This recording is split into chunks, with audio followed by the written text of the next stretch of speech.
মৌসি ধীর পায়ে সামনে এগিয়ে যায়। শুনশান পাহাড়ের সন্ধ্যার নিস্তব্ধতা আরো শুনশান করে তুলেছে। মৌসি এবার গলার স্বর উঁচু করে তাসিনকে ডাকে। কটেজ থেকে বের হয়ে রিসোর্টের সামনে যায়, কিন্তু রিসোর্টের সামনেও কাউকে দেখতে পায় না। সেই শব্দটা অনুসরণ করে মৌসির সামনে এগিয়ে যায়। কটেজের সামনে আলো জ্বলছে, কিছুটা দূরে দূরে মশাল রেখেছে। পুরোপুরি আধার নেমে আসলেও প্রতিটা মশালে আগুন জ্বালানো হবে। সামনের দিকে কয়েকটা মশাল এখন থেকে জ্বলছে। মৌসি আগুন জ্বালানো মশালের দিকে এগিয়ে যায়। গাছ ছমছমে ভাব, বন্যপ্রাণীর আওয়াজ, তার ওপর তাসিনের দেখা নেই। যেখানেই যাক বলে তো যাবে। মৌসি বিরক্তিতে ভুরু কুচকায়। রুম থেকে ফোনটা নিয়েও বের হয়নি সে। তা না হলে তাসিনের নম্বরে কল দিয়ে দেখা যেত কোথায় গিয়েছে। মৌসি অবশ্য আসার পর শুনেছে কম বেশি নেটওয়ার্ক পাওয়া যায়। রুমের দিকে ফিরে না গিয়ে মৌসির সামনে এগিয়ে আসে। সামনের একটা জুম ঘরে দুজন দম্পতির দেখা মিলল। মাচার উপর পা ঝুলিয়ে বসে আছে। দুজনের হাস্যোজ্জ্বল মুখখানিক দেখেই মনে হচ্ছে ভীষণ খুশি দুজন মানুষ। মৌসি আরো সামনের দিকে এগিয়ে যায়। পরপর বেশ কয়টা জুম ঘর দেখে। অবশ্য রিসোর্টে এসেই কটেজের বারান্দা থেকে মৌসি জুম ঘরগুলো দেখেছিল। ভেবেছিল বিকাল হলে এই দিকটাই ঘুরতে আসবে, কিন্তু এক ঘুমে বিকাল গড়িয়ে সন্ধে নেমে এসেছে। মৌসির মনটাই খারাপ হয়ে গিয়েছে। তার ওপর তাসিন কোথায় গিয়েছে বলে যায়নি। মৌসির সামনে এগোতে গিয়েও দাঁড়িয়ে পড়ল। সামনে এগোনোর যে কটেজে ফিরে যাওয়ার সিদ্ধান্ত নিল। তাসিন হয়তো কটেজে ফিরে এসে মৌসিকে না পেয়ে দুশ্চিন্তা করবে। এইটা ভেবে মৌসি পেছনে ফিরতেই একদল মানুষের হাসির শব্দ শুনতে পায়। তাসিনের কণ্ঠস্বর শুনে মৌসি এবার এগিয়ে যায়। মৌসির কাছাকাছি যেতেই চৌধুরী বাড়ির সবাইকে দেখে আনন্দে কিছুটা লাফিয়ে ওঠে। চৌধুরী বাড়ির প্রত্যেকটা সদস্য মৌসিকে দেখা মাত্রই হাস্যোজ্জ্বল মুখ নিয়ে জন্মদিনের শুভেচ্ছা জানায়। মৌসি এই পাহাড়ে বাড়ির সবাইকে দেখে আনন্দে আপ্লুত হয়ে পড়ে। মিষ্টি করে হেসে এগিয়ে গিয়ে মামনিদের জড়িয়ে ধরে বলে, তোমাদের রেখে এভাবে ঘুরতে এসে একদম শান্তি পাচ্ছিলাম না। তারপর মৌসি একটা টানা শ্বাস ছেড়ে বলে, আহ, এবার কি শান্তি। কতবার তোমাদের ছেলেকে বলেছিলাম সবাই একসাথে আসলে কত ভালো হতো। মৌসি এবার হঠাৎ করে তাসিনের দিকে সন্ধিহান চোখে তাকিয়ে বলে, তাহলে এটাই কি আমার জন্মদিনের উপহার ছিল?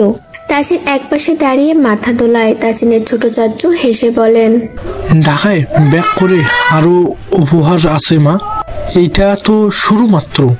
এবার তিহান এগিয়ে এসে বলে, এই পরিকল্পনার জন্যই গতকাল রাতে আমরা কেউই শুভেচ্ছা জানাতে পারিনি।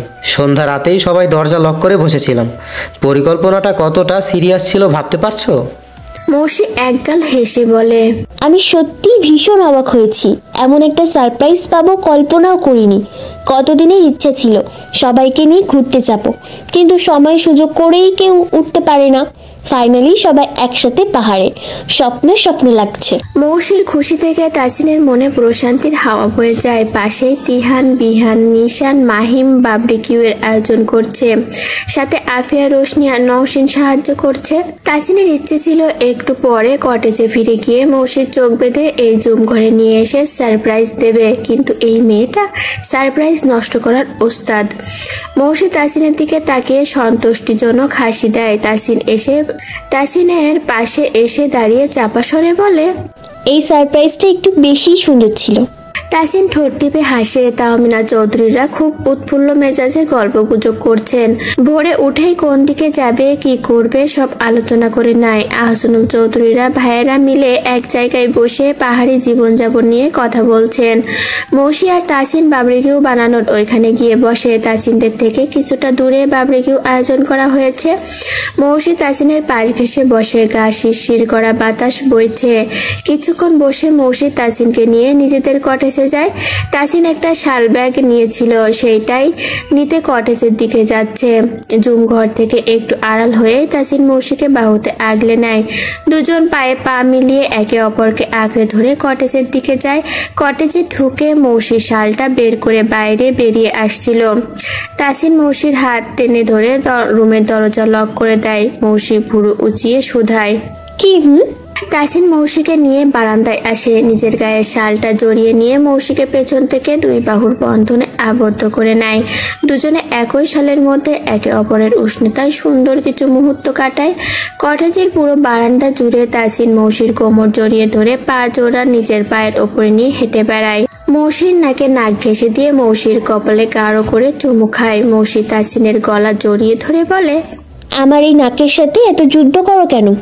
তাসিন মৌসির নাকে টুক করে একটা চুমু দিয়ে বলে, এটা বলা যাবে না, সিক্রেট। মৌসির চোখ উল্টিয়ে তাসিনের দিকে তাকায়। তাসিন মৌসির কোমর জড়িয়ে নিচের দিকে আরো টেনে নেয়।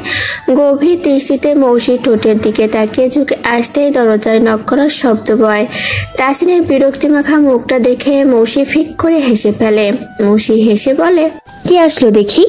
তাসিন বিরক্তি নিয়ে বলে, বলেছিলাম না হানিমুন না দৃষ্টাপমুন, এবার মিলিয়ে নাও। মৌসি হাসতে হাসতে দরজার দিকে যায়। বিহান ডাকতে এসেছে, বারবিকিউ রেডি হয়ে গিয়েছে।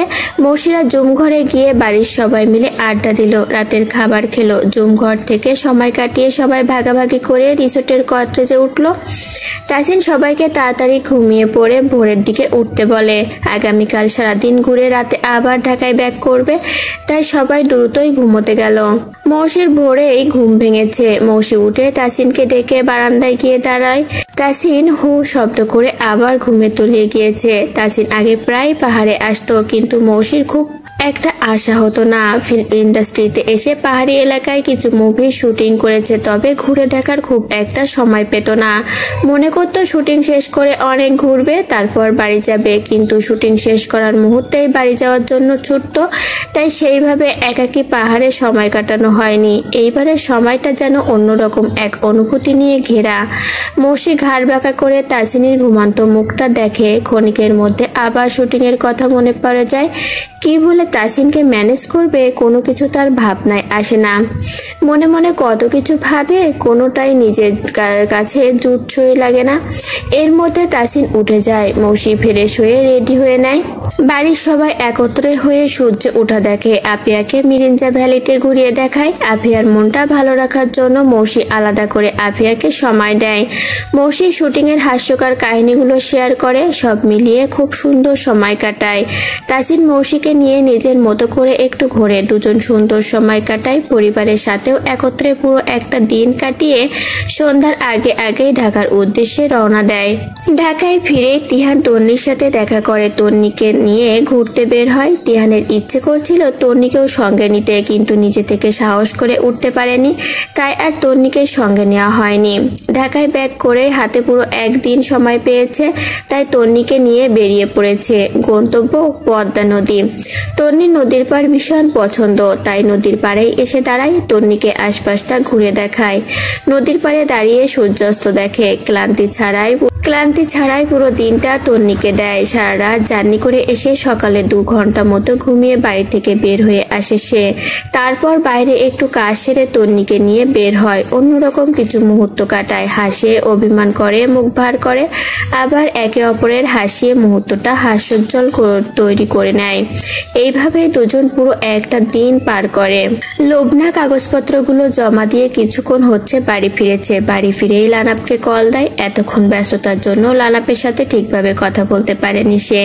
লানাপকে ভিডিও কলে রেখে লুবনা চোখে মুখে পানি দেয়। কত দূর কি হলো সেগুলো জানায়।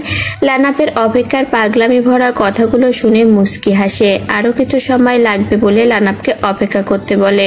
লুবনা দ্রুতই কানাডায় যাবে, কিন্তু লানাপকে বলে সময় লাগবে। লুবনার ইচ্ছে আছে হঠাৎ করে গিয়ে লানাপকে সারপ্রাইজ দেবে, তাই আর আগে থেকে কিছু জানায় না। সবকিছুতেই বলে এখনো একটু সময় লাগবে। লানাপও মনটা খারাপ করে মেনে নেয়। দীর্ঘশ্বাস ছেড়ে বলে, অপেক্ষা তো অনেক করেছি, আরো না হয় করি।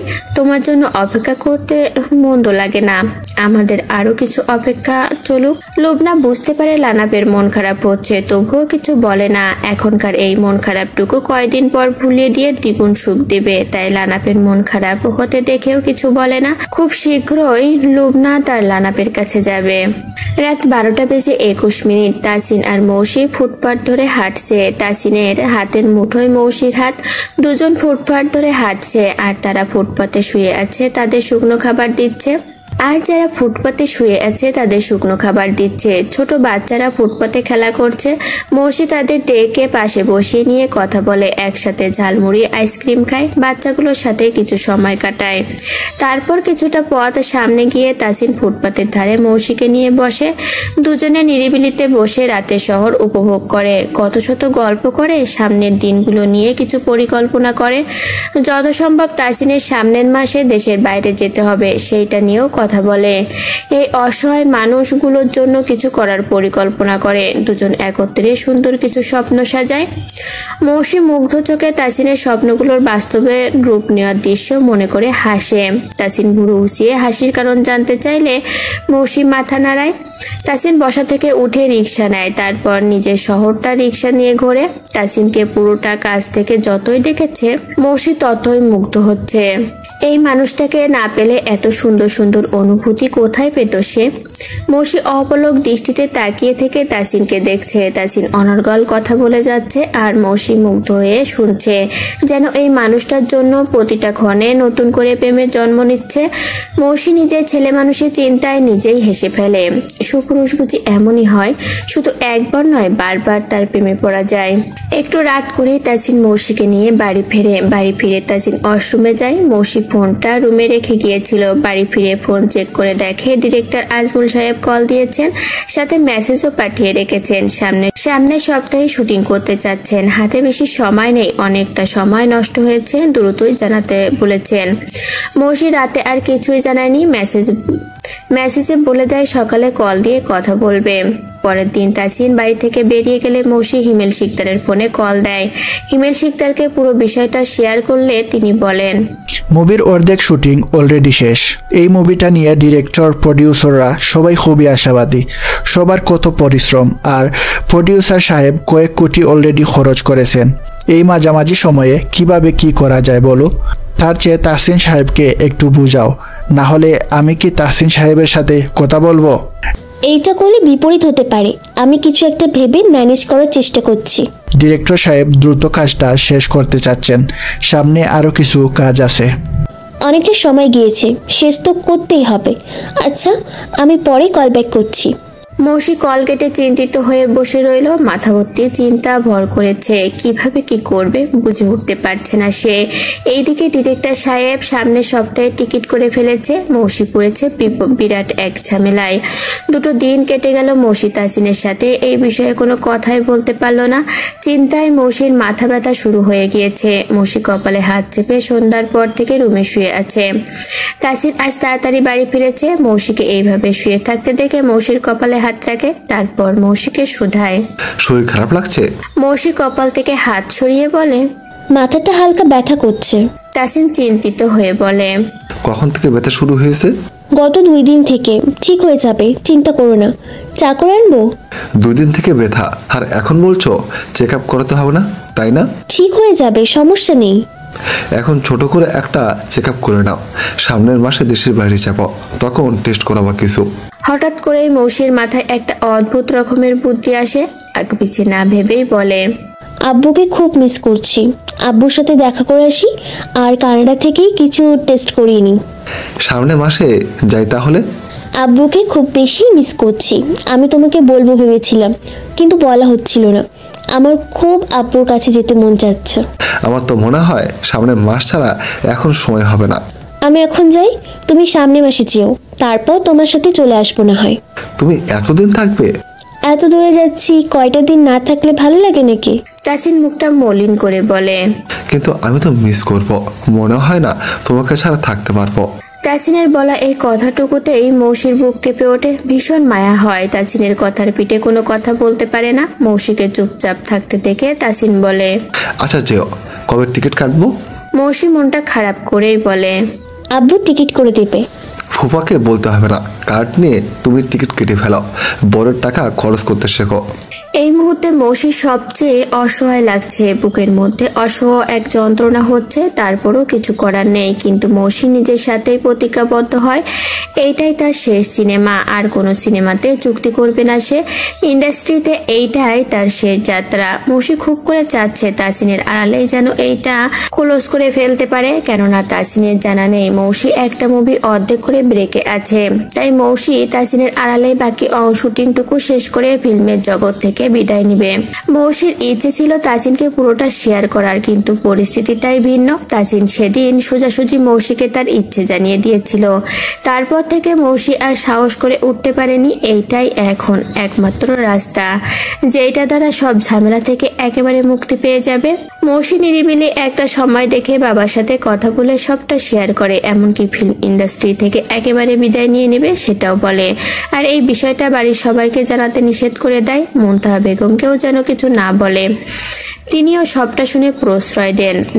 ডিরেক্টর সামনের সপ্তাহে শুরুর দিকেই টিকিট করেছেন। মৌসি বাড়ির সবাইকে বলে সামনের সপ্তাহে বাবার কাছে কানাডায় যাচ্ছে। বাবার কাছে যাবে বলে কেউ আর কোনো প্রশ্ন করে না, সবাই অনুমতি দেয়।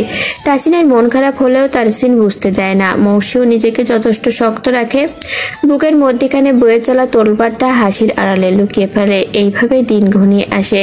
আগামীকাল সকালে মৌসির কানাডার ফ্লাইট। তাসিন রাতেই বলে রেখেছে সেই এয়ারপোর্টে ছাড়তে যাবে। মৌসিও সায় দেয়। সারাটা রাত তাসিনের সাথে গল্প করে কাটায়। সারা রাতে তাসিনকে একটুও ঘুমাতে দেয় না। তাসিনকে বলে পরের দিন সকালে তাকে এয়ারপোর্টে রেখে এসে যেন ঘুমায়। সারা রাত গল্প করতে হবে। তাসিনও মৌসিকে বুকে জড়িয়ে গল্প করে রাত পার করে। পরের দিন ভোরের দিকেই রওনা দিতে হবে। মৌসি ওয়াশরুমে গিয়েছে, তাসিন পকেটে মানিব্যাগ রাখছে। ঠিক সেই সময়েই হিমেল শিকদারের নম্বর থেকে মৌসির ফোনে একটা মেসেজ আসে। মৌসি, আমরা সবাই প্রায় এয়ারপোর্টের কাছাকাছি পৌঁছে গিয়েছি। তুমি পারলে ডিরেক্টর সাহেবকে ড্রপ করে নিও। ডিরেক্টর সাহেবের গাড়িতে সমস্যা হয়েছে।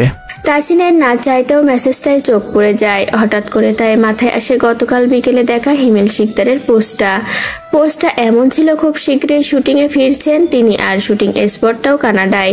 তাসিনের মাথাটা হঠাৎ করেই কেমন ফাঁকা ফাঁকা লাগে। ভোরের স্নিগ্ধ আলো এসে পড়ছে রুমে। মৌসি জানালা খুলে দিয়ে ওয়াশরুমে ঢুকেছে। তাসিন কাঠিন্য মুখে বিছানায় বসে জানালার বাইরে তাকিয়ে ফুস করে শ্বাস ছাড়ে। পকেট থেকে মানিব্যাগ বের করে রাখে। মৌসির ফোনটা হাতে নিতে গিয়েও নেয় না।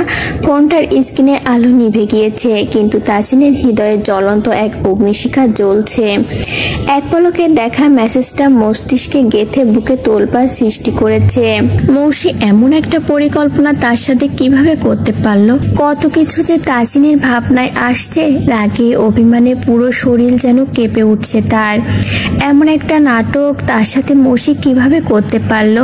তাসিনের মাথায় কিছু আসছে না। মৌসিকে তাসিন প্রচন্ড বিশ্বাস করে, আর সেই বিশ্বাসের সুযোগ নিয়েই মৌসি তার সাথে খেলছে। হঠাৎ করে মৌসির উপরে থাকা বিশ্বাস আস্থা সব যেন এক ঝটকায় ফিকে হয়ে আসছে। মৌসি তাকে না জানিয়ে মিথ্যে বলে শুটিংয়ে যাচ্ছে, এটা বিশ্বাস করতেই পারছে না সে। সব কেমন এলোমেলো লাগছে। হাতের কাছে থাকা সবকিছু ভেঙে গুড়িয়ে দিতে ইচ্ছে করছে তার। হাত মুষ্টিবদ্ধ করে দেয়ালে আঘাত করার কথা ভাবতেই মৌসি ওয়াশরুমের দরজা খুলে বের হয়ে আসে। মৌসির চোখে পানি, অদ্ভুতভাবে ফুপিয়ে কান্না করছে সে। মৌসির চোখে পানি, অদ্ভুতভাবে ফুপিয়ে কান্না করছে সে। মৌসির চোখে পানি দেখে একটু আগে দেখা মেসেজের কথা ভুলে গেল তাসিন। উৎকণ্ঠা হয়ে বসা থেকে উঠে মৌসির কাছে যেতেই মৌসি ঝাঁপিয়ে পড়ে তাসিনের বুকে। তারপর হাউমাউ করে কেঁদে বলে, তোমাকে মিথ্যা কথা বলা আমার পক্ষে সম্ভব নয়। আমি আর একটা মুহূর্ত এভাবে লুকোচুরি করে চলতে পারছি না। কোথাও যেতে পারছি না। আমার দম বন্ধ হয়ে আসছে। আমি কোথাও যাব না, কোথাও না।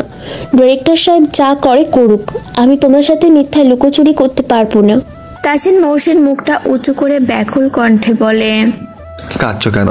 কি হয়েছে আমাকে বলো।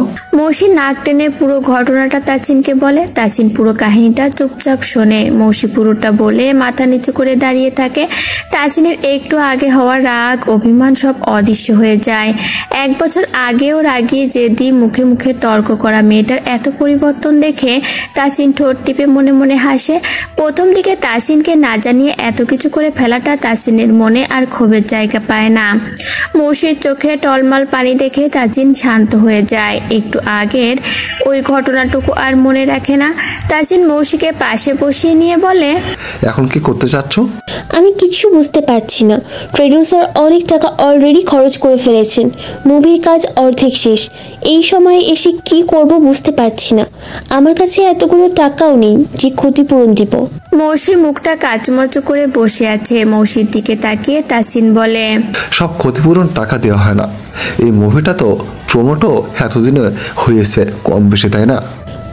সেটাই তো হয়েছে। তাসিন এবার বিছানা থেকে উঠে বলে, তাহলে আর এত চিন্তা ভাবনার দরকার নেই। রেডি হয়ে নাও, দেরি হয়ে যাচ্ছে। কাজটা খুব ভালো করে শেষ করো, আমি পাশে আছি।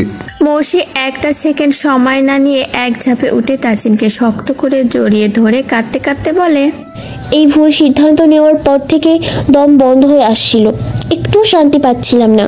পুরোটা রাত তোমাকে বলতে গিয়েও বলতে পারিনি। ইচ্ছা করছিল তোমাকে জড়িয়ে ধরে কান্না করি। এতটুকু সময়েই নিজেকে সামলাতে ক্লান্ত হয়ে পড়েছে। বাকি দিনগুলো আমি কিভাবে কাটাতাম? ওয়াশরুমে ঢুকে আমার পুরো পৃথিবীটাই মিথ্যে মনে হচ্ছিল। আমার এই জীবনে যদি তোমাকে মিথ্যে বলে কিছু করতে হয়, তেমন জীবন আমি আর চাই না।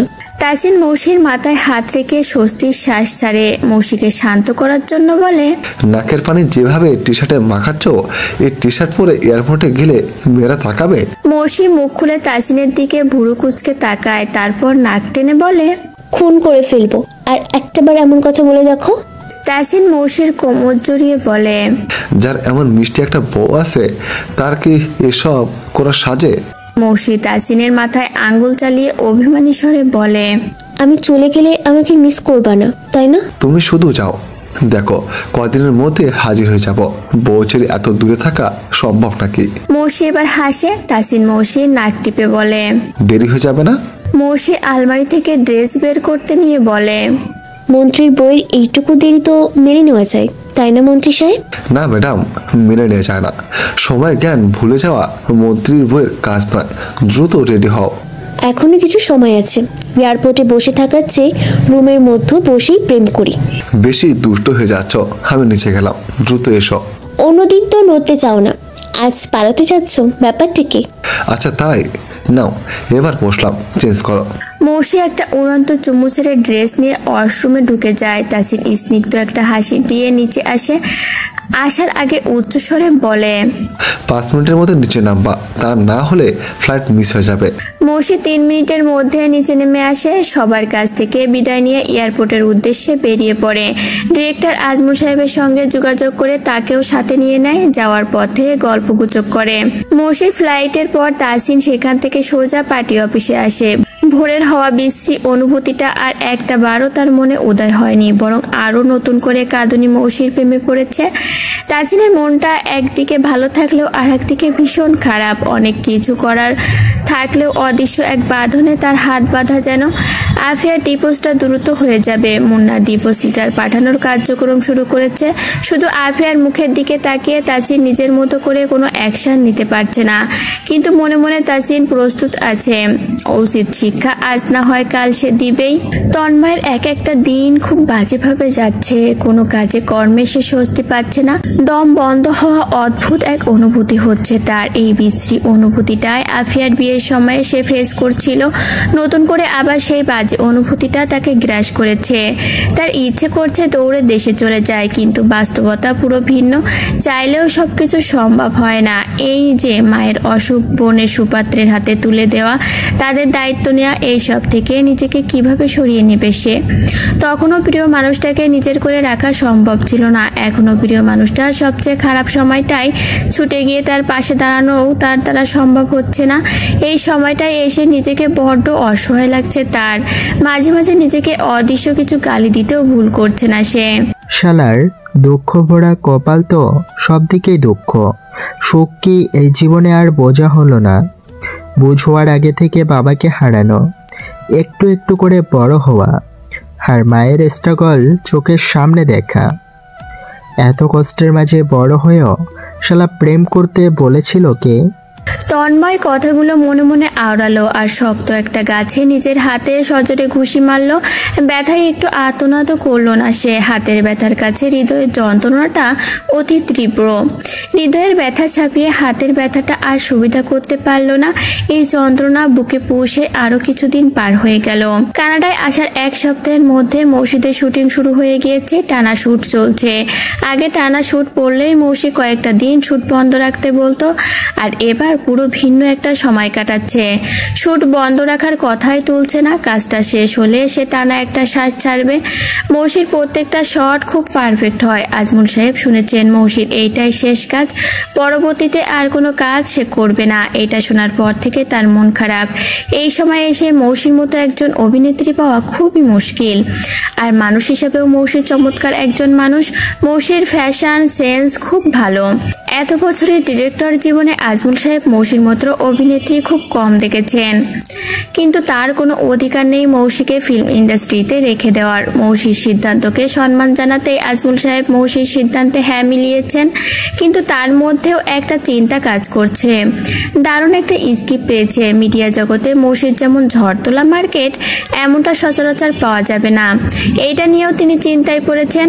এই স্ক্রিপ্টটা নিয়ে মৌসির সাথে কথা বলতেই বসেছিলেন তিনি। মৌসি তখনই তার সিদ্ধান্তটা জানায়। গল্প আড্ডা কাজের মধ্যেই শুটিং চলছে নিজ গতিতে। তাজিন মৌসির রেগুলার কথাও চলছে। তাজিন বলেছিল কানাডায় যাবে। মৌসি তাজিনের আসার অপেক্ষায় দিন গুনছে। এইদিকে তাজিন সময়ই পাচ্ছে না। এইভাবে দিনগুলো কেটে যাচ্ছে। লানাব অফিস থেকে বাড়ি ফিরছে। ড্রাইভ করতে করতে লুবনার নাম্বারে আবার ডায়াল করলো। গতকাল রাত থেকে লুবনার সঙ্গে তার কথা হয়নি। লুবনা অবশ্য আগেই বলে রেখেছিল তার ফোনে সমস্যা হয়েছে, নতুন ফোন কিনতে হবে। কিন্তু হঠাৎ করেই গতকাল রাত থেকে লুবনার ফোনে আর কল যায়নি। লানাব লুবনার মায়ের ফোনে কল দিয়ে জানতে পারলো লুবনার মা বাবা ঢাকার বাইরে গিয়েছেন। আর লুৎফর মির্জাকে যখনই কল দিয়েছেন তিনি বলেছেন বাইরে আছেন, না হয় মসজিদে গেছেন। এইভাবে আর কথা হয়ে ওঠেনি। অফিস থেকে বেরিয়ে কল দেওয়া শুরু করেছে, এখনো কল যায় না। লানাব বাড়ির কাছাকাছি এসে পড়েছে। লুবনাকে বউ প্রচন্ড মিচও করছে। তার ইচ্ছে করছে যদি এখনই দৌড়ে চলে যাওয়া যেত। ইস। লানাব গাড়ি পার্কিং করে ফোন স্ক্রল করতে করতে বাড়ির ভিতরে ঢুকলো। লক খুলতে গিয়ে দেখলো দরজা আগে থেকেই খোলা। দাদু এসেছে ভেবে লানাব খুশি মনে ঢুকলো। লানাব ড্রয়িং রুমে ঢুকেই দেখে লুবনা কালো রঙের একটা শাড়ি পরে ভেজা লম্বা চুলগুলো ছেড়ে দিয়ে পেছনে হাত ভাঁজ করে মিষ্টি করে হেসে লানাপের দিকে তাকিয়ে মিটিমিটি হাসছে। লানাপের বিষয়টা বুঝতে একটু সময় লাগলেও দৌড়ে গিয়ে লুবনাকে শক্ত করে জড়িয়ে ধরতে বেশি সময় লাগলো না। লুবনাকে দু হাতের বন্ধনে আবদ্ধ করে লানাপ পাগলামি শুরু করে দিল। এমনভাবে লুবনাকে দেখবে সে কল্পনাও করেনি। তার খুশি দেখে কে, কি উচ্ছ্বাস এই হাসিতে। লুবনা শুধু ঠোঁট টিপে হাসছে আর লানাপের পাগলামি দেখছে। লানাপ লুবনার কোমর জড়িয়ে ফ্লোর থেকে উঁচু করে ফেলেছে।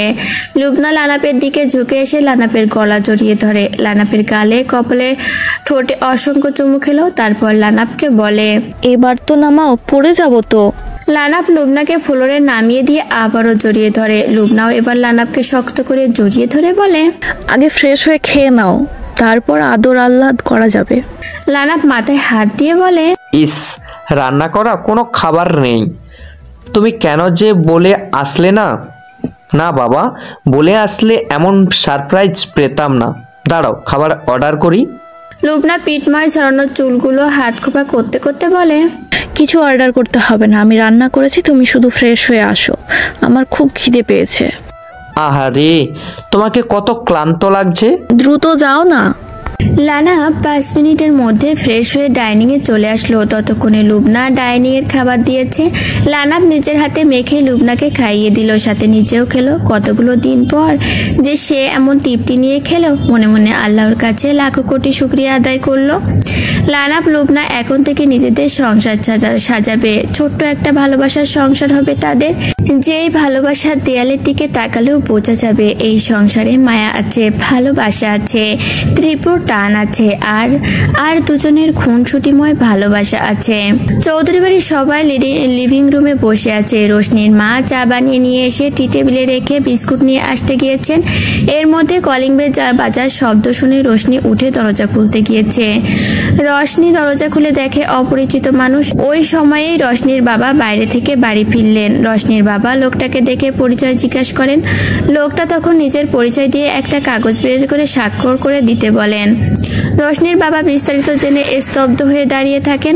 রোশনি দৌড়ে গিয়ে বাড়ির সবাইকে বলে। সবার শরীর কাঁপছে, সবাই একটু একটু করে এগিয়ে আসে। আফিয়াও প্রথমে নড়ে ওঠে, তারপর নিজেকে ধাতস্থ করে শক্ত হয়ে দাঁড়ায়। টানা একটা শ্বাস ছেড়ে এগিয়ে যায়। এগিয়ে গিয়ে দেখে সবাই স্তব্ধ হয়ে দাঁড়িয়েছে। আহসানুল চৌধুরী বন্ধুর কাছে কল দিয়েছেন। তহমিনা চৌধুরী মুখে আঁচল চেপে ধরেছেন। সবার মুখ জুড়ে বিষণ্ণতা। আফিয়া এগিয়ে গিয়ে স্বাক্ষর করে লোকটার থেকে কাগজটা নিয়ে দরজার সামনে থেকে চলে আসে। আফিয়ার শ্বশুর কল ধরছেন না। আহসানুল চৌধুরী আর চুপচাপ বসে থাকতে পারছেন না, তাসিনের কাছে কল করলেন। আফিয়া বাবাকে শান্ত হতে বলে, কিন্তু আহসানুল চৌধুরী আর শান্ত থাকতে পারেন না। চিৎকার করে মুন্নাকে গালি দেন। মুন্নার ডিভোর্স লেটার পাঠানো দেখে আহসানুল চৌধুরী পুরো অন্য রূপ ধারণ করেন। এটা তিনি কোনোভাবেই মানবেন না, তার মেয়ের জীবন এইভাবে তছনছ হয়ে যাবে। কোনোভাবেই মানতে পারছেন না তিনি। বন্ধুর সাথে গত পরশু বসেও তিনি কথা বলে এসেছেন, এমন এক পবিত্র বন্ধন এইভাবে শেষ হয়ে যাবে, এটা ভেবেই বন্ধুর সাথে বসে সবকিছু স্বাভাবিক করার কথা ভাবছিলেন। আফিয়ার শ্বশুরও আহসানুল চৌধুরীকে ডেকেছিলেন। হাত জোর করে ক্ষমা চেয়ে দুই বন্ধু মিলে সব ঠিক করে ফেলার আলোচনা করলেন। আফিয়াকে একটু একটু করে শেষ হতে দেখতে পাচ্ছিলেন না তিনি।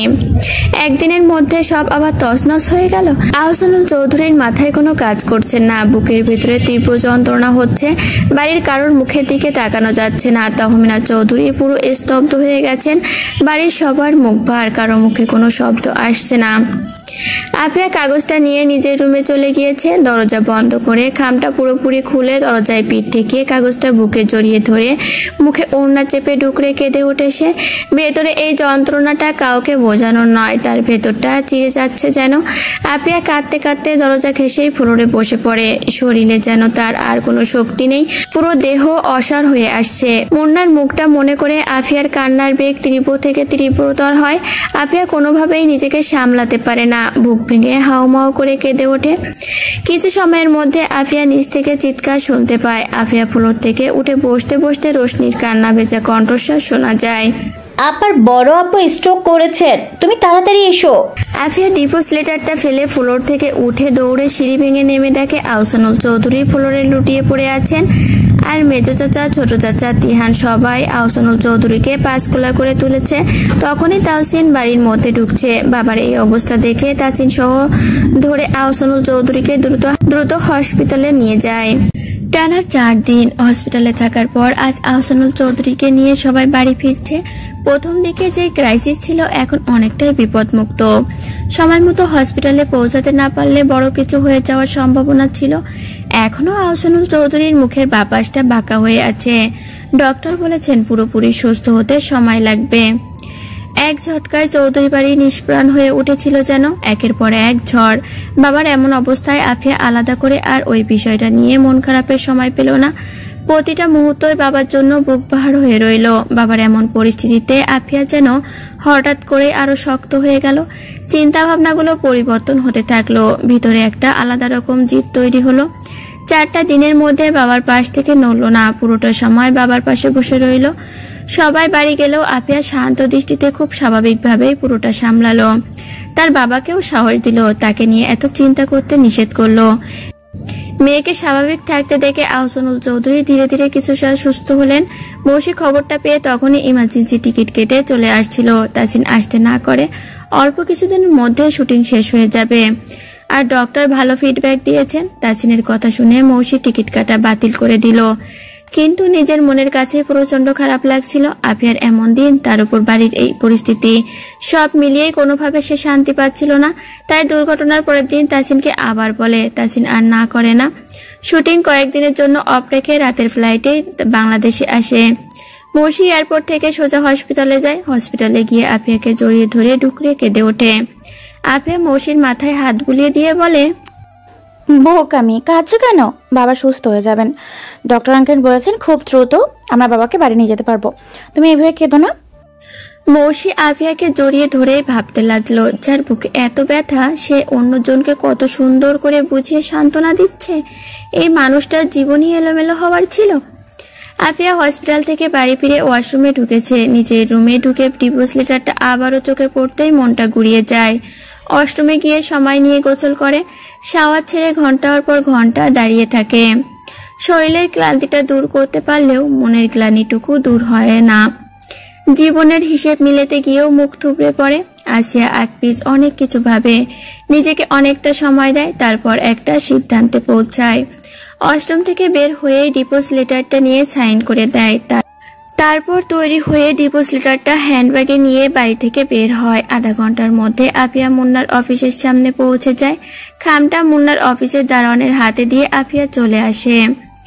সামনের দিকে একটু এগিয়ে এসে গাড়ি ছেড়ে দিয়ে উদ্দেশ্যহীনভাবে হেঁটে চলে সামনের রাস্তায়। রমনার এক কোণে এসে চুপচাপ দাঁড়িয়ে থাকে। এই এরিয়াটুকু একদম কোলাহল মুক্ত। আফিয়া কিছুক্ষণ নিস্তব্ধ দাঁড়িয়ে থাকার পর সেখানে বসে পড়ে ফুপিয়ে কেঁদে ওঠে।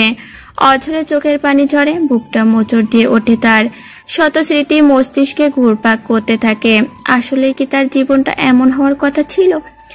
চুপচাপ বসে থেকে ঘন্টাখানিক পার করে দেয়। বিকেল গড়িয়ে আসছে, আফিয়া তবুও চুপচাপ বসে আছে। এর মাঝে তন্ময় নতুন নাম্বারটা থেকে কয়েকবার কল দেয়। আফিয়া তন্ময়ের কল কেটে নতুন নাম্বারটাও ব্লক করে ফোন ব্যাগে রেখে দেয়। চোখ বেয়ে অঝরে পানি ঝরছে তার। দু হাতে মুখ ঢেকে মাথাটা নিচু করে বসে আছে। কিছু সময় পর হঠাৎ করে মাথায় কারোর হাতের স্পর্শ পেয়ে আফিয়া মুখ তুলে তাকায়। পাশে তাসিনকে দেখে ঠোঁট কামড়ে কান্না আটকানোর বৃথা চেষ্টা করে। চোখে পানি ছলছল করছে, কিন্তু এইদিকে ঠোঁট কামড়ে নিজেকে সামলানোর চেষ্টা চালায়। তাসিন আফিয়ার পাশে বসে, তার হাতে গাড়ির চাবিটা আঙ্গুলের ফাঁকে রাখতে রাখতে আফিয়ার দিকে তাকায়। আফিয়া নাক টেনে একটা দীর্ঘশ্বাস ছাড়ে। তাসিনও একটা তপ্ত শ্বাস ছাড়ে। তারপর দূরে তাকিয়ে বলে, এত কঠিন একটা কাজ যে মেয়ে সাহস নিয়ে একা করতে পারে, তাকে এইভাবে হারালে বসে কান্না করা মানে না। আফিয়া আরো ঠোঁট কামড়ে ফুপিয়ে কেঁদে ওঠে। তাসিন এবার আফিয়ার দিকে ঘুরে বসে বলে, এমন নরম মন নিয়ে একাই এত বড় একটা কাজ কিভাবে করে আসলি? আফিয়ার বুকটা হু হু করে ফেটে যায়। কোনো রকমে কান্না আটকিয়ে বলে, আমি জানি না ভাইয়া। অন্যায়কারীদের এত সহজে যা চায় তা দিয়ে দিতে হয় না, কিছু অন্তত বোঝাতে হয়। তাকে আর কিছু বোঝানোর দরকার ছিল না ভাইয়া। সে তো তার জায়গায় ঠিক আছে। আমি চাই না জোর করে অধিকার ধরে রাখতে। সে মুক্তি চেয়েছিল, আমি মুক্তি দিয়ে দিয়েছি। তাসিন কি বলবে বুঝে উঠতে পারে না। একবার আফিয়ার দিকে তাকায় তো আর একবার দূর আকাশে চোখ রাখে। কিছু সময় পর তাসিন উঠে দাঁড়ায়। তারপর বলে, বাড়ি চলো। আফিয়া ভাইয়ের দিকে তাকিয়ে বলে, ভাইয়া আমি কি কিছু ভুল করেছি? তাসিন আবার আফিয়ার পাশে বসে। তারপর আফিয়ার মাথায় হাত রেখে শুধু মাথা নাড়ায়, আশ্বস্ত করে। আফিয়া বুঝতে পারে সে ভুল করেনি, বরং একটা মানুষকে স্বাধীনভাবে বাঁচার পথ দিয়েছে, যে মানুষটা আফিয়ার সাথে না থাকার জন্য হাজার বাহানা করেছে, আফিয়া থেকে চিরজীবনের জন্য মুক্তি দিয়েছে। তাসিন আফিয়াকে নিয়ে সন্ধ্যার আগেই বাসায় চলে আসে। আফিয়া বাড়ির সবাইকে জানিয়ে দেয় মুন্নাদের সাথে বৈবাহিক সম্পর্ক নিয়ে মুন্নার পরিবার বা মুন্নার সাথে আর কিছু নেই, সব শেষ হয়ে গিয়েছে। এই বিষয় নিয়ে কেউ কিছু ভেবো না, তারা তাদের মতো ভালো থাকুক। কথাগুলো বলে আফিয়া নিজের রুমে চলে যায়। তাহমিনা চৌধুরী মুখে আঁচল চেপে কান্না করলেন। অনেক কিছু বলার ছিল, অনেক কিছু করার ছিল, কিন্তু চৌধুরী বাড়ি কেউ আর কিছু বললেন না। শুধু মনে মনে গর্জে থাকলো তাসিন। আফিয়া যখন সবার সাথে ওই কথাগুলো বলছিল, মৌসি আসানুল চৌধুরীর সন্ধ্যার ওষুধগুলো দিচ্ছিল, তাই আর সেই বিষয়ে কিছু জানতে পারেনি। কিছুক্ষণ পর নিজের রুমে এসে তাসিনের কাছে শুনলো। মৌসি কল্পনাও করেনি সত্যিই ছাড়াছাড়ি হয়ে যাবে। মৌসি ভেবেছিল ঠিক একটা সমাধান হয়ে যাবে, কিন্তু পুরোই উল্টো ঘটনা ঘটলো। মৌসির মনটাই ভীষণ খারাপ হয়ে গেল। কি বাজে একটা সময়ের মধ্যে যাচ্ছে সবাই। মৌসি নিজের রুম থেকে বেরিয়ে আফিয়ার রুমে গেল। আফিয়া বিছানায় শুয়ে মনোযোগ দিয়ে বই পড়ছে। মৌসি পাশে এসে বসে। মৌসিকে দেখে আফিয়া বলে, তুমি এত দূর থেকে ছুটে না আসলেও পারতে। কয়েকটা দিন পর তো কাজ শেষ করে চলেই আসবা। মৌসি কোনো কথা বলে না। মনে হচ্ছে কিছু বলতে গেলেই সে হাওমাও করে কেঁদে ফেলবে। আফিয়া বইয়ের পাতা থেকে মুখ তুলে বলে, চুপচাপ কেন গো, মন খারাপ? মৌসি মাথা নাড়ায়। তার মন খারাপ না। মৌসির মাথা নাড়ানো দেখে আফিয়া শোয়া থেকে উঠে বসে। মৌসির মুখোমুখি বসে বলে, আমার জন্য মন খারাপ হচ্ছে তোমার, তাই না? মৌসি মুখে কিছু বলে না, নিচের দিকে চোখ নামিয়ে নেয়। আফিয়া মৌসির হাতটা নাড়তে নাড়তে বলে, যেই মানুষটা আমাকে চায় না, মুখের উপরে জোর গলায় বলে আমার থেকে তার মুক্তি চাই, তাকে কিভাবে বেঁধে রাখবো বলো তো? এই সম্পর্কের একদিন শেষ হবারই ছিল, শুধু কয়েকদিন আগে আর পিছে। আমি না হয় তাকে একটু আগেই মানসিক শান্তি ফিরিয়ে দিলাম। সে অন্তত ভালো থাকুক, তার ভালোবাসার মানুষকে পাক, নতুন করে ঘর বাঁধুক। আমার কোনো আফসোস নেই জানো তো, বরং যে যাকে চায় তাকে তো পাচ্ছে, এর চেয়ে সুখের কিছু হতে পারে না। প্রথম আঁকড়ে ধরার খুব চেষ্টা করতাম, সম্পর্কটা ঠিক রাখার জন্য মিনতি করতাম, কিন্তু একটা সময় পর নিজের মনেই বুঝে এলো কারোর জীবনে জোর করে থাকা যায় না। আল্লাহ যেন মানুষটাকে ভালো রাখে। একটা কথা কি জানো মৌসি, মুন্নার উপরে আমার রাগ, অভিমান, ক্ষোভ কিছুই নেই, শুধু নিজের নিয়তির উপর সামান্য একটু অভিমান আছে। আমি মন থেকে চাই মুন্না ভালো থাকুক। মৌসি অবাক হয়ে আফিয়ার কথাগুলো শুনছিল। আসলে এমনও মানুষ হয়, এমন সহজ করে ভেবেও জীবনটা কাটায়, এমন স্বচ্ছ মানসিকতা নিয়েও মানুষ চলে। যার ঘর ভাঙলো, নিজের সংসার এলোমেলো হয়ে শেষ হয়ে গেল, ঠকে গেল, তারপরও সেই ঠকানো মানুষটার প্রতি কোনো ক্ষোভ, অভিমান জমালো না, একদম চুপচাপ মুক্তি দিয়ে দিল। আফিয়া অনেক কিছু করতে পারত, তবুও সব সহ্য করে নেওয়ার অসীম ক্ষমতা দেখালো। অবাক করলো তার সব পরিচিত মুখদের। সবার মনে মুন্নার প্রতি ক্ষোভ, রাগ জমলো, শুধু একমাত্র আফিয়া নির্লিপ্ত থেকে গেল। মৌসি আফিয়ার রুম থেকে বের হওয়ার পর আফিয়া একটা তপ্ত শ্বাস ছেড়ে বইটা বন্ধ করে পাশে রাখলো। তখন তার বইয়ের দিকে চোখ থাকলেও মন পড়েছিল তীব্র এক যন্ত্রণার মধ্যে। এই যন্ত্রণা আর কাউকে কখনো সে দেখাতে চায় না। প্রত্যেকটা মানুষেরই ব্যক্তিগত কিছু জিনিস থাকে, আফিয়ারও ব্যক্তিগত হিসাবে এই যন্ত্রণাটুকুই থাক। এইভাবেই কেটে গেল বেশ কিছুদিন। আফিয়া এখন পড়াশুনো করছে, আহসানুল চৌধুরীও সুস্থ হয়ে উঠেছেন। মৌসিও কানাডায় গিয়ে শুটিং নিয়ে ব্যস্ত হয়ে পড়েছে। সবাই এখন যার যার মতো ব্যস্ত সময় কাটাচ্ছে। তাসিন ঢাকায় বাইরে আছে, তার ব্যস্ততা চলতেই থাকে। ঢাকায় ফিরেই শত ব্যস্ততার মধ্যে আফিয়াকে সময় দেয়, বাইরে নিয়ে যায়, পড়াশুনো নিয়েও খুব সাপোর্ট দেয়।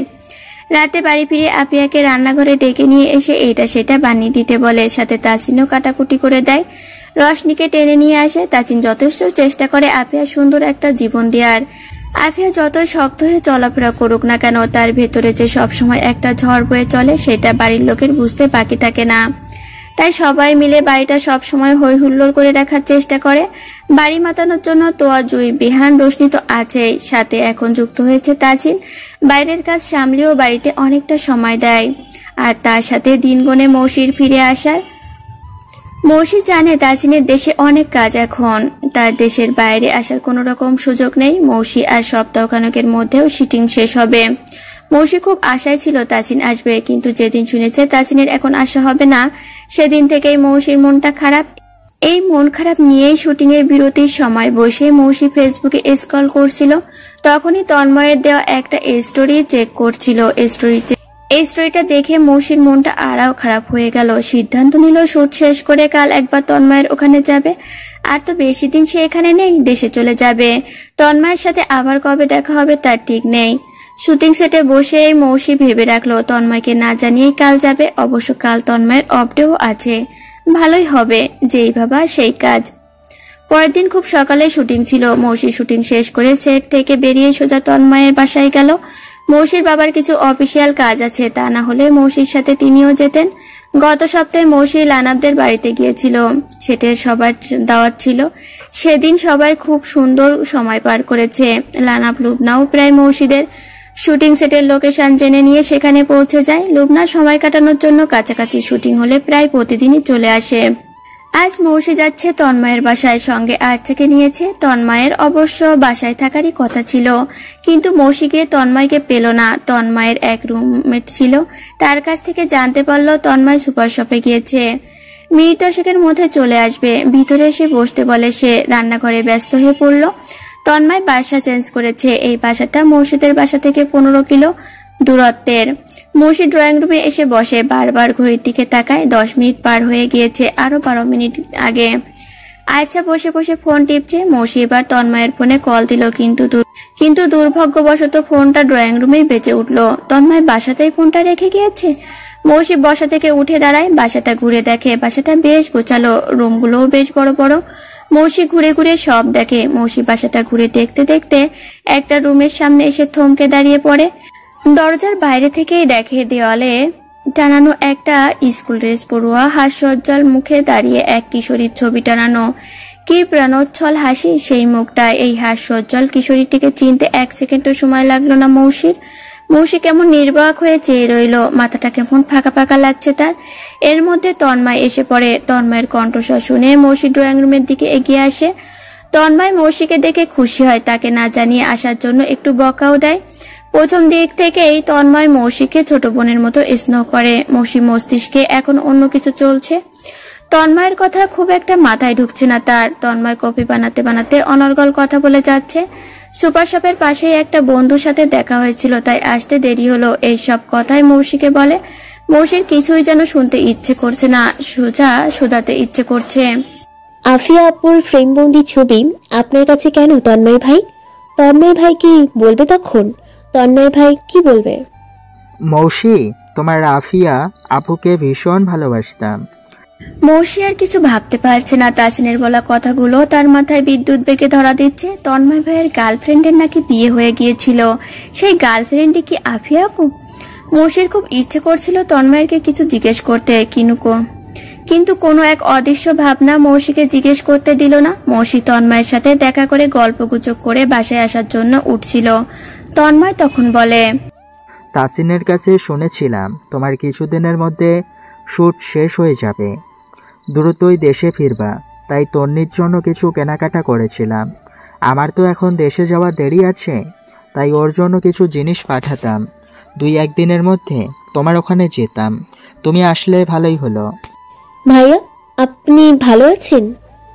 মৌসির গলার স্বর কেমন করুণ শোনালো। তন্ময়ও করুণ দৃষ্টিতে তাকায়। মুহূর্তে আবার মুখে হাসি ঝুলিয়ে বলে, আলহামদুলিল্লাহ আছি বোন, আল্লাহ ভালোই রেখেছেন। কিছুক্ষণ থেমে বলে, আর হ্যাঁ, তোমার আর তাসিনের জন্যও একটা উপহার আছে। যখন তোমাদের বিয়ে হয় তখন তোমার এই ভাইটার হাত খালি ছিল। আল্লাহর রহমতে এখন ভালো আছি। আর তোমাদের বাড়ির সবার জন্য টুকটাক জিনিস নিয়েছি, নাম লেখা আছে সবার, তুমি একটু কষ্ট করে দিয়ে দিও। আর হ্যাঁ, আফিয়ার বিয়ের সময়ও তেমন কিছু দিতে পারিনি। তন্ময় একটা বড়সড় প্যাকেট দেখিয়ে বলে, এটা আফিয়াকে দিয়ে দিও। মৌসি নিচু স্বরে কিছু বলতে গিয়েও থেমে যায়। জিনিসগুলো নিয়ে তন্ময় থেকে বিদায় নিয়ে চলে আসে। মৌসি ফিরে এসেই তাসিনকে কল করে, কিন্তু তাসিনের ফোন বন্ধ পায়। মৌসি ফ্রেশ হয়ে রুমে এসে শুয়ে পড়ে। হঠাৎ করে মাথাটা ধরেছে তার, মনটা বিচ্ছিন্ন হয়ে আছে। এই সময় তাসিনকে যে সবচেয়ে বেশি মিস করছে। জীবনের এই ভাঙা গড়া খেলায় মনটা খারাপ হয়ে আছে তার। আফিয়া আর তন্ময়ের বিষয়টা কোনোভাবেই ভুলতে পারছে না। মন খারাপ নিয়েই চোখ বন্ধ করেই রইল সে। এর মধ্যে কখন যে চোখ জোড়ায় ঘুম নেমে এসেছে বুঝতে পারেনি। মৌসির ঘুম ভাঙে একজোড়া শক্ত হাতে জড়িয়ে ধরা মানুষের স্পর্শে। মানুষটা মৌসিকে 2 হাতে শক্ত করে পেঁচিয়ে ধরেছে। মৌসি ঘুমের মধ্যে মানুষকে জাপটে ধরে আবার গম্ভীর ঘুমিয়ে তলিয়ে যায়। তাসিন মৌসির কপালে ঠোঁট জোড়া স্পর্শ করতেই মৌসি নড়ে চড়ে ওঠে। পিট পিট করে চোখের পাতা খুলতেই আনন্দে আত্মহারা হয়ে যায়। স্বপ্ন ভেবে চোখ কসলায় নিজের জায়গা থেকে কিছুটা সরে আসে। ডাগা করে তাকায়। তাসিন মিটমিট করে হাসে। স্বপ্ন না বাস্তবেই তাসিনকে জড়িয়ে আছে বুঝতে পেরে মৌসি তাসিনের আরো কাছে গিয়ে বুকে ঝাঁপিয়ে পড়ে। দুজন দুজনকে শক্ত হাতে আলিঙ্গন করে। এই সময়ে এইভাবে তাসিনকে পাবে মৌসি কল্পনাও করেনি। তাসিন 2 দিন আগেও বলেছে সে খুব ব্যস্ত, তার মানে মৌসিকে সারপ্রাইজ দিতে চেয়েছিল। মৌসি আনন্দে লাফাতে ইচ্ছে করছে, কিন্তু লাফানোর চেয়ে তাসিনের বুকেই বেশি শান্তি অনুভব করছে এই মুহূর্তে। তাই অনেকক্ষণ এইভাবেই তাসিনের বুকে রইল। রাত বাড়ছে। তাসিন আর মৌসি গায়ে কম্বল জড়িয়ে বসে বসে কফি পান করছে আর বাড়ির গল্প করছে। গল্পের মাঝে একটা সময় মৌসি কফিতে চুমুক দিয়ে বলে, আচ্ছা তুমি কি তন্ময় ভাইয়ের গার্লফ্রেন্ডকে চিনো? তন্ময়ের গার্লফ্রেন্ড নাই তো, ও এখন একাই আছে। আগে তো ছিল, ওইটাই জানতে চাইছি। ও আচ্ছা, ছিল এটা জানতাম, কিন্তু কখনো দেখিনি। তোমার বেস্ট ফ্রেন্ডের গার্লফ্রেন্ডকে দেখোনি, এটা কিভাবে সম্ভব? যখনই বলতাম শালা এড়িয়ে যেত, তাই আমিও আর জোর করিনি। পরে শুনি ব্রেকআপ হয়ে গিয়েছে, মেয়েটারও বিয়ে হয়ে গিয়েছে। তোমাকে আড়াল করতো কেন? কি জানি, আমি এতটা ভেবে দেখিনি। সময় হলে ও নিজে দেখাবে, তাই জোর করিনি কখনো। কিন্তু তার আগেই দুজন দুদিকে। মৌসি একটা দীর্ঘশ্বাস ছাড়ে। তাসিন কফিতে চুমুক দিয়ে বলে, তুমি কি কিছু অনুসন্ধান করলে নাকি? মৌসি ভুরু উঁচিয়ে শুধায়, আমি কিভাবে অনুসন্ধান করব? সিআইডি আর তোমার মাঝে তো পার্থক্য দেখে না, তাই আর কি। মৌসি হঠাৎ করেই বলে ফেলে, তন্ময় ভাইয়া আফিয়া আপুকে ভালোবাসতো। তাসিন কফিতে চুমুক দিতে গিয়েও কাপ নামিয়ে নেয়, মৌসির দিকে সন্ধিয়ান দৃষ্টিতে তাকায়, তারপর অবাক হয়ে বলে, তোমাকে কে বললো? মৌসি যতটা দেখেছে আর বুঝেছে সবটাই তাসিনের সাথে শেয়ার করে। তাসিন এবার প্রথম থেকে ভাবে আর তন্ময়ের একটু একটু করে দূরে থাকাটা মিলাতে থাকে। আফিয়ার বিয়ের পর থেকে একটা দিনও তাদের বাড়িতে তন্ময় যায়নি, এমনকি যেখানে আফিয়ার বিয়ের আগে থেকে তাসিনের সাথে কাঁধে কাঁধ মিলিয়ে কাজ করার কথা, সেখানে তন্ময়কে ধরেও পাওয়া যায়নি। বিয়ের দিন খুব অল্প সময়ের জন্য একটু এসেই জ্ঞান হারিয়েছিল। তাসিনের আর কিছু বুঝতে বাকি রইল না। নিজের ওপরেই প্রচন্ড রাগ হলো তার। নিজেকে গর্দভ বলে অস্পষ্ট স্বরে গালি দিল। কতটা গর্দভ হলে সবচেয়ে কাছের দুটো মানুষের মন বুঝলো না। নিজের উপর যতটা রাগ হলো ঠিক ততটাই রাগ হলো তন্ময়ের ওপরেও হলো। একটা সপ্তাহ তাসিন কানাডায় রইল, কিন্তু একটা দিনও তন্ময়ের সাথে দেখা করতে গেল না। শেষ পর্যন্ত তন্ময় একটু সময় বের করে তাসিনের কাছে ছুটে এলো। ভেবেছিল খুব রাগ দেখাবে, কিন্তু বন্ধুর সামনে এসে দাঁত বের করে হেসে ফেললো। তবে তাসিনের মুখে হাসি আসলো না। তন্ময়ের ওপর রাগ হলেও তন্ময়কে মুখ ফুটে কিছু বলল না। কেন জানে না তন্ময়ের দিকে তাকিয়ে তাসিনের অদ্ভুত রকমের মায়া হলো। শুধু বলল, কাজটা ঠিক করিসনি। আমাকে সত্যিকারের বন্ধু ভাবলে তুই অন্তত এমন একটা কাজ করতে পারতিস না। তন্ময় না বুঝে হেসে বলল, এই শালা, আমি আবার কি করলাম? শালাটা তো জীবনও বানাতে পারতি না, যেটা পারতি বইয়ের ভাই বানাতে, সেটা পারলে না। তন্ময়ের হাসি মুখটা মিলান হয়ে গেল। মুখ ফুটে এই কথার জবাব দিতে পারল না। তাসিন আর ও ঘাটল না। তন্ময় যতক্ষণ বিষয়টা লুকিয়ে গিয়েছে এই সময়ে এসে আর ঘাটাঘাটি করার দরকার মনে করলো না। দুই বন্ধু কাছাকাছি লেকের পাড়ে গিয়ে বসলো। তাসিনের উদ্বেগগুলো শুনলো। তন্ময়ও 2-1 বছরের মধ্যে দেশে চলে আসবে, দেশে কিছু করবে, এইসব বিষয় নিয়ে দুই বন্ধুর মাঝে কথোপকথন চলল। রাতে তাসিনদের লানাপের বাড়িতে দাওয়াত ছিল। তন্ময় সহ তাসিন মৌসি লানাপদের বাড়িতে গেল। সেখানেও সুন্দর একটা সময় কাটালো। সেদিন হাসি আড্ডায় আনন্দময় একটা সন্ধ্যা কেটে গেল। মৌসির শুটিং শেষ হতেই মৌসিকে নিয়ে তাসিন দেশে ফিরে আসে। মৌসির ফিরে আসায় বাড়িতে উৎসব লেগে গিয়েছে। টেবিল ভর্তি নানা রকম পদের রান্না, উৎসব মুখর একটা পরিবেশ তৈরি হয়েছে। বাড়ির সবাই একসাথে খেতে বসেছে। টেবিলে সবাই একসাথে জায়গা হবে না বলে ফ্লোরে খাওয়ার জায়গা করে সবাই একসাথে খেতে বসেছে। নিশান, নওশিন, মৌসির মা, চাচি, ফুপি সবাই একসাথে বসেছে। খাওয়া শেষে তিহান পানের ব্যবস্থাও করেছে। এইটা দেখে সবাই একসাথে আহ শান্তি বলে উঠেছে। তোয়া জুই আগে থেকেই পান নেওয়ার জন্য হাত বাড়িয়ে রেখেছে। আফিয়া পানের মধ্যে অল্প একটু সুপারি দিয়ে তোয়া আর জুইয়ের মুখে দিয়েছে। বাচ্চা দুটো পান মুখে দিয়েই নাক মুখ ছিটকায়। এইটা দেখে আফিয়া হেসে ফেলে। মৌসি রাতের খাবার খেয়ে লাগেজ খুলে বাড়ির সবার জন্য নিয়ে আসা জিনিসগুলো বের করে দিল। সবাইকে দেওয়া শেষ হলে তন্ময়ের দেওয়া জিনিসগুলো সবাইকে একে একে দিয়ে দিল। শুধু আফিয়াটা নিজের কাছে রেখে দিল। এটা পরে আফিয়াকে দেবে। আফিয়া এখন নিজের রুমে আছে, সামনে তার পরীক্ষা আছে, তাই এখন আর নিচে আসেনি। মৌসি সবাইকে জিনিসগুলো দিয়ে ওপরে চলে আসে। তারপর ঘুমানোর আগে আফিয়ার রুমে আসে। আফিয়া তখনও বইয়ে মুখ গুজে আছে। মৌসিকে আসতে দেখে পড়ার টেবিল ছেড়ে বিছানায় এসে বসে আর সাথে মৌসিকেও বসতে বলে। মৌসি আফিয়ার দিকে উপরের বক্সটা এগিয়ে দিয়ে বলে, তন্ময় ভাইয়া দিয়েছে। আফিয়া অদ্ভুত ভাবে একবার বক্সটার দিকে তাকায় তো আর একবার মৌসির দিকে। হঠাৎ করেই যেন তার মুখে কোনো কথা আসে না, নিস্তব্ধ হয়ে তাকিয়ে থাকে শুধু। আফিয়া মলিন মুখে মৌসির কাছ থেকে বক্সটা নেয়। তারপর গুমোট পরিবেশটা স্বাভাবিক করার জন্য আফিয়া নিজেদের স্বাভাবিক হয়। মুখে মেকি হাসি ঝুলিয়ে বক্সটা বেড সাইডে রেখে দেয়। মৌসি টুকটাক কথা বলে নিজের রুমে চলে আসে। এসে দেখে তাসিন ল্যাপটপ নিয়ে বসেছে। মৌসিকে দেখে ল্যাপটপ থেকে চোখ তুলে মৌসির দিকে একবার তাকিয়ে আবার ল্যাপটপে মনোযোগ দেয়। মিনিট 2-এর মধ্যেই ল্যাপটপে কাজ শেষ করে ল্যাপটপ রেখে দেয়। ততক্ষণে মৌসি হাত মুখ ধুয়ে আয়নার সামনে এসে দাঁড়িয়েছে। হাত মুখ মুছে নিয়ে চুল বিনুনি করবে বলে চুলগুলো আঁচড়ানো শেষ করে চুলগুলো 3 ভাগ করতেই তাসিন পিছনে দাঁড়িয়ে মৌসির চুলগুলো নিজের হাতের মধ্যে নিয়ে বিনুনি গাঁথা শুরু করে। মৌসি মুচকি হেসে শোধায়, তোমার কাজ শেষ? তুমি চলে এসেছো বলে শেষ হয়ে গিয়েছে, না আসলে এখনো চলতো। মৌসি মস্করা করে বলে, তাহলে আমরা যাই আর একটু গল্প করে আসি। তাসিন মৌসির দিকে হাত বাড়িয়ে রাবারটা নিয়ে চুলের আগায় আটকে দিয়ে 2 হাতে মৌসির কোমর জড়িয়ে বলে, আর একটা সেকেন্ডের জন্য বের হওয়া যাবে না। মৌসি তাসিনের বুকে পিঠ ঠেকিয়ে পুরো ভর দিয়ে দাঁড়িয়ে বলে, তুমি ততক্ষণে বাকি কাজটুকু শেষ করে নাও।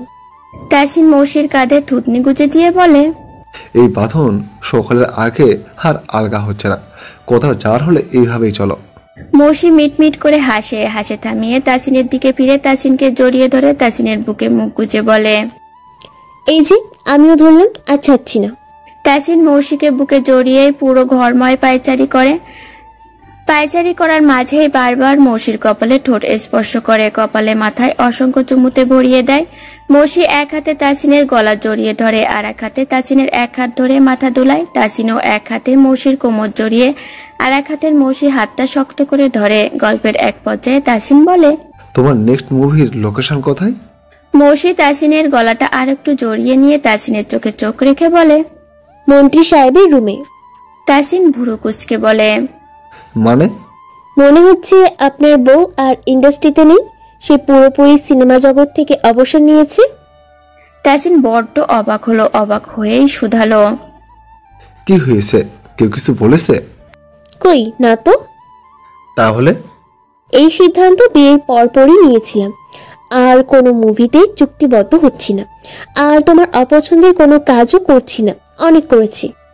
তাসিন ঝড়ের ভেগে মৌসিকে শক্ত করে জড়িয়ে ধরে। কতটা সময় যে এইভাবে গিয়েছে দুজনের কেউ জানে না।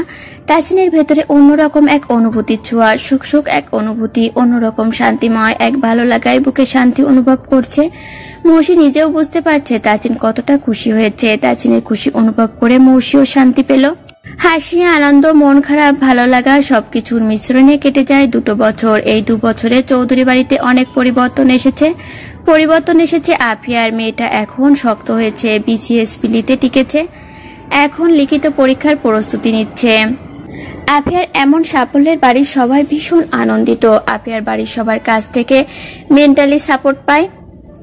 এই সাপোর্টটুকু তার ভীষণ প্রয়োজন ছিল। চারপাশে এত এত সাপোর্টিভ মানুষ থাকলে সাফল্য না এসে যাবে কোথায়? খারাপ সময় নিয়ে পড়ে থেকে নিঃশেষ হওয়ার থেকে নিজেকে নিয়ে সামনে এগোনোটাই শ্রেয় মনে করে আফিয়া। সেই ভাবনা থেকেই ছুটে চলেছে সাফল্যের প্রান্তে। মিশান আর রোশনির সামনে মাসে বিয়ে, মিশান সামনের সপ্তাহে দেশে আসছে। এই 2 বছরে মিশান আর রোশনির ভালোবাসাও পূর্ণতা পেয়েছে। মিশানের মা নিজে থেকেই রোশনিকে মিশানের বউ করতে চায় বলে মৌসির মাকে তার ইচ্ছের কথা জানিয়েছিলেন। মৌসির মা আশ্বাস দিলেই তিনি মিশানকে বলেন, একটা মেয়ে দেখেছি, বিয়ে দেব। মিশান সবটা শুনে অসংখ্যবার শুকরিয়া আদায় করেছে। মিশান তো ভেবেছিল তাদের এই সম্পর্কে অনেক ঝড় আসবে, অনেক বাধা আসবে, সব অতিক্রম করে শক্ত হয়ে থাকতে হবে দুজনকে। কত রকম ভাবনা তার মাথায় আসতো, আর আজ এইভাবে ধরা দিল। মিশান তো প্রথমে আনন্দ ধরে রাখতে না পেরে মায়ের কলই কেটে দেয়, উচ্ছ্বাসে কথা হারিয়ে ফেলে। কিছুটা সময় নিয়ে নিজেকে স্বাভাবিক করে মায়ের সঙ্গে কথা বলে, ওই বাড়িতে কথা বলতে বলে। মিশানের মা মৌসির মাকে দিয়ে ওই বাড়িতে জানানোর পর সবাই একটু প্রথম দিকে না হু করলেও পরবর্তীতে তাসিনের জন্য সবাই সায় দিয়ে দেয়। মিশানকে চৌধুরী বাড়ির সবারই পছন্দ, কিন্তু ঘরে ঘরে বেশি আত্মীয় হয়ে যাচ্ছে বলে সবাই একটু ভাবনায় পড়ে গিয়েছিল। একমাত্র তাসিন, মৌসি আর আফিয়াই জানতো ওদের সম্পর্কের কথা, তাই যেটুকু না ছিল সেইটুকু তাসিন একেবারে হ্যাতে পরিণত করে দিয়েছে। মিশানের মা এসে রোশনির হাতে এঙ্গেজমেন্ট রিংও পরিয়ে দিয়ে গিয়েছেন। মোটামুটি সবই ঠিকঠাক, শুধু মিশান আসার অপেক্ষা।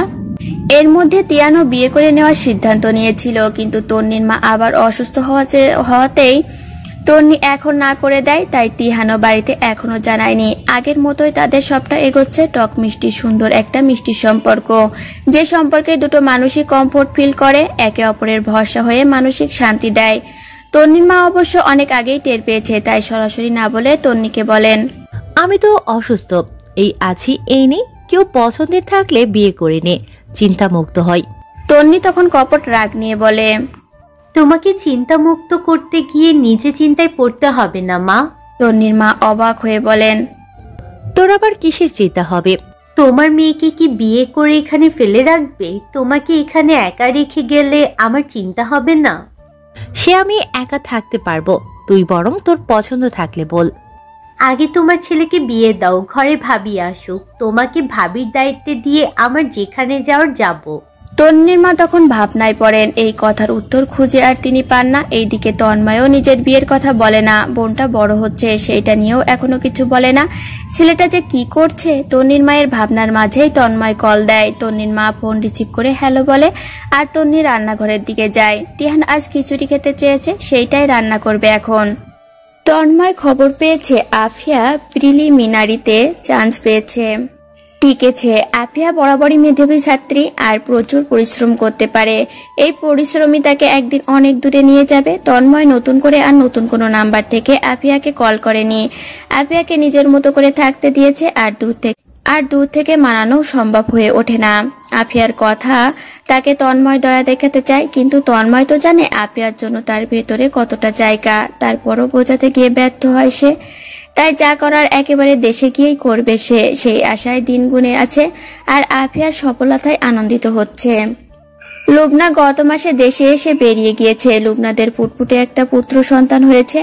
লানাপের জীবন এখন খুশিতে ভরপুর। লুবনা তার জীবনে সুখ বয়ে এনেছে আর সুখ থেকেই শান্তি দিয়েছে। জীবনের স্বাদ বুঝিয়েছে, জীবনের মানে বুঝিয়েছে আর প্রচন্ড ভালোবাসে আঁকড়ে ধরেছে। এই সম্পর্কে ঝড়ঝাপটা এসেছিল বলেই হয়তো সব এত সুন্দর, এত ভালো লাগায় বিষণ্ণতার মধ্য দুপুরগুলো মিষ্টি মনে হয়। এই ছেলে নিয়েই লুবনা একা নাজেহাল অবস্থা। লানাপ অফিস টাইম বাদে যথেষ্ট লুবনাকে হেল্প করে, লুবনার যাবতীয় কাজ এগিয়ে দেয়। তারপরও লুবনা পেরে ওঠে না। গড়িমসি করে দিন পার হয়ে রাত নামছে আর এই সারাদিনের নাজেহাল অবস্থাটাই লানাপ অফিস থেকে এসে নিমিষেই সারিয়ে তুলছে। এইভাবে দিন ফুরাতে রাত নামে আর দুজনের ভালোবাসা মাত্রাতিরিক্ত ভাবে জড়ালো বন্ধনে আবদ্ধ হয়। তাসিন পার্টি অফিস থেকে মাত্র বাড়ি ফিরছে। এর মধ্যে খবর আসছে মোজাম্মেল হক বড়সড় একটা ঝামেলা বাঁধিয়েছেন। চিন্তিত অবস্থায় তাসিন আবার বেরিয়ে পড়ে। তাসিন ভেবেছিল কিছুটা সময় বাড়িতে কাটাবে, বিকেলে একটা মিটিং আছে, ওখানে যাওয়ার আগে একটু বিশ্রাম নিয়ে নেবে, কিন্তু সম্ভব হলো না।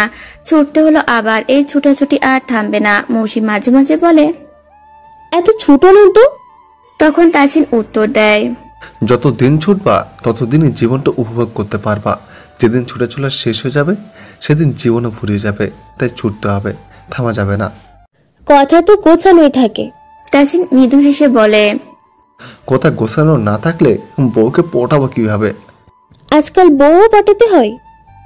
তাসিন পাঞ্জাবির হাতা গোছাতে গোছাতে বলে, সুন্দরী হলে সারা জীবন পটাতে হয়।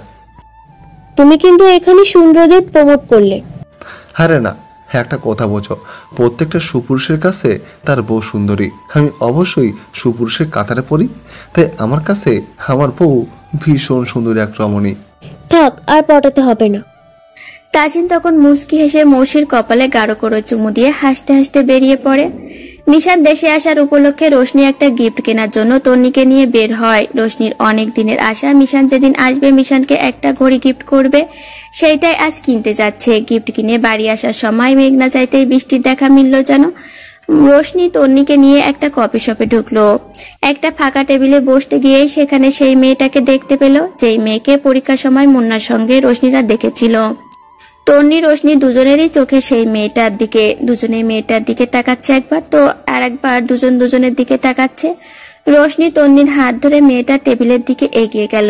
মেয়েটা কফি শেষ করে উঠতে যাচ্ছিল, তখনই রোশনিরা এগিয়ে যায়। তন্নি এগিয়ে গিয়ে বলে, আপনার সাথে কিছুক্ষণ বসা যাবে, যদি আপনার তাড়া না থাকে। রোশনির দাঁতের দাঁত চেপে মনে মনে বলে, তারা থাকলেও আজ ওকে বসতেই হবে।